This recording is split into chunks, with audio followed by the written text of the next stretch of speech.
Welcome to Behind the Debits and Credits. My name is Oprah Winfrey, and for part of my last season, we're doing a special edition show on accounting theory and science.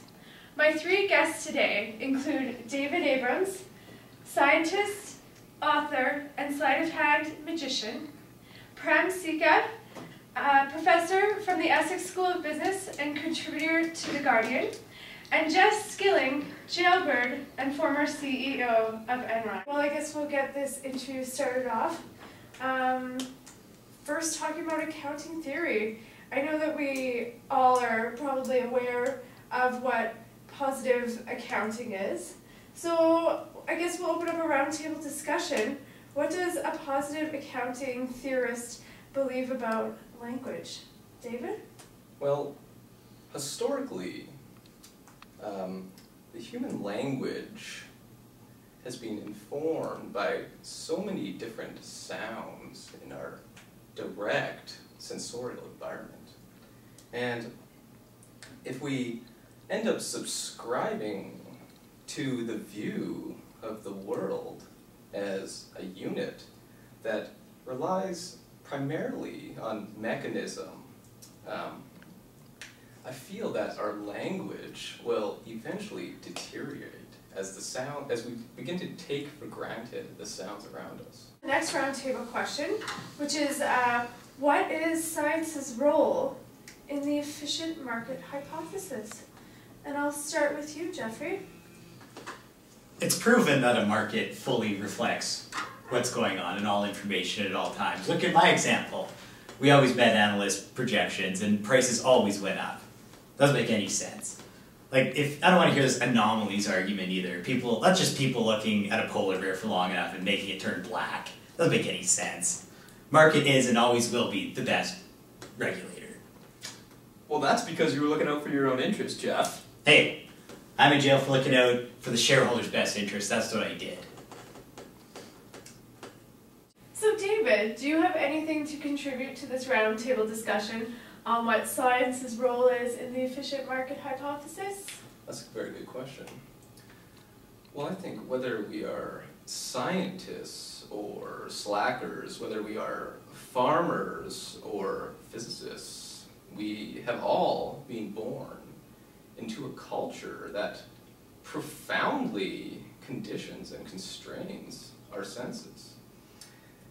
From an early age, we have been told and taught not to distrust our senses, and that science, as a metaphor, is the perfect machine for establishing all knowledge claims.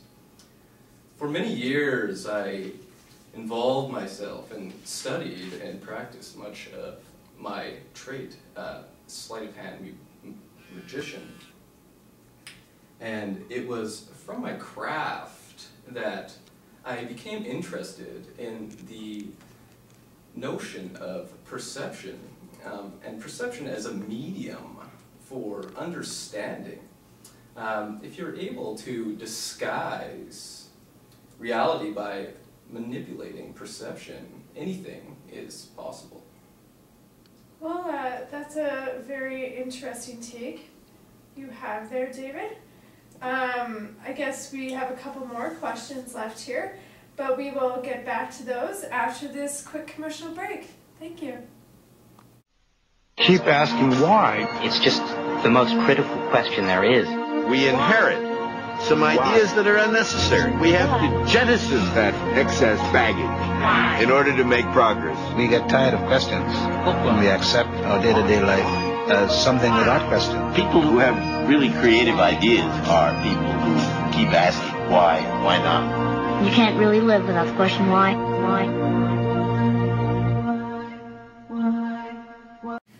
In the next section of our roundtable discussions, we will be discussing the alternative theories involving accounting. Now, David, we know that you're not an accountant, but what are some alternative theories that you would apply to accounting if you were to take a closer look at it? One that's particularly interesting is the study or the field of ethnomethodology.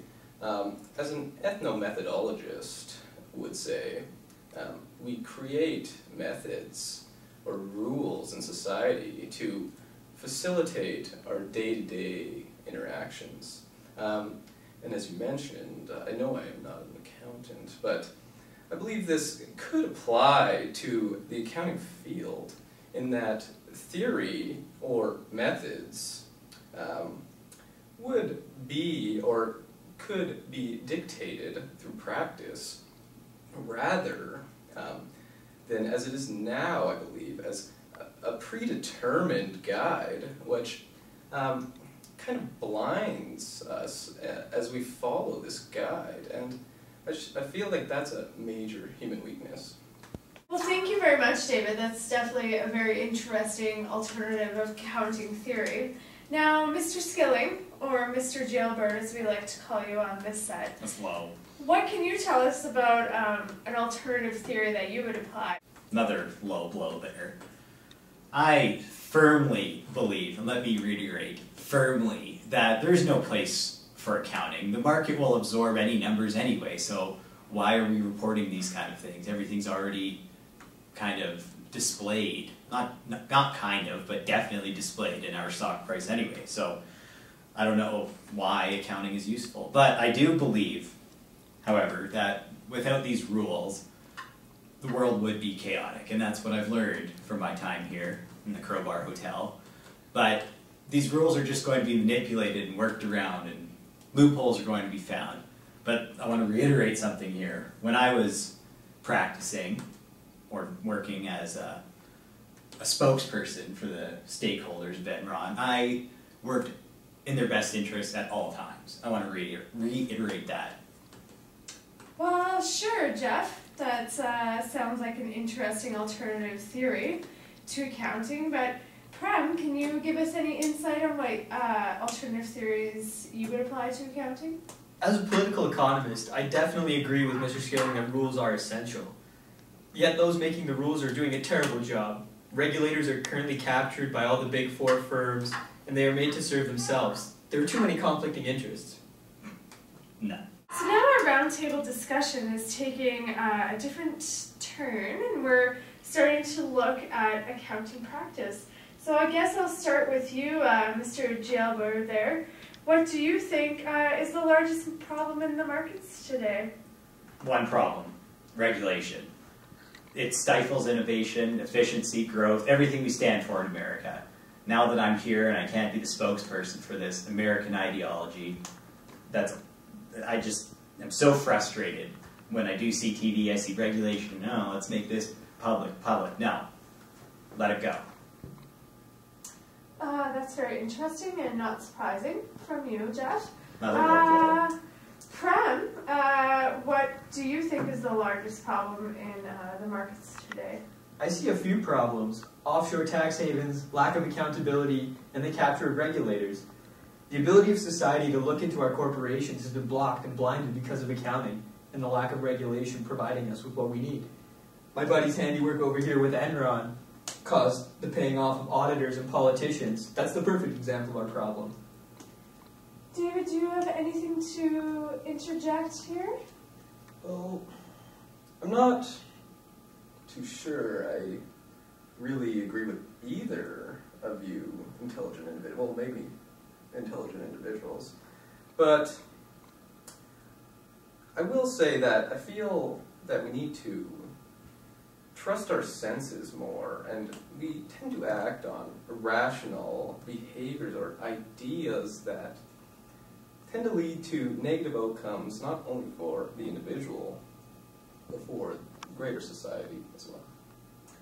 Well, I'm Oprah Winfrey. Thank you very much for joining us for Behind the Debits and Credits. Have a great night and keep watching. Oh yeah, bring it. Work it. Oh, zoom in. Oh yeah. That's it. Oh, we're not stopping. Okay. I got it now. That was good. I'm Oprah Winfrey. Welcome to Behind the Debits. How do I zoom?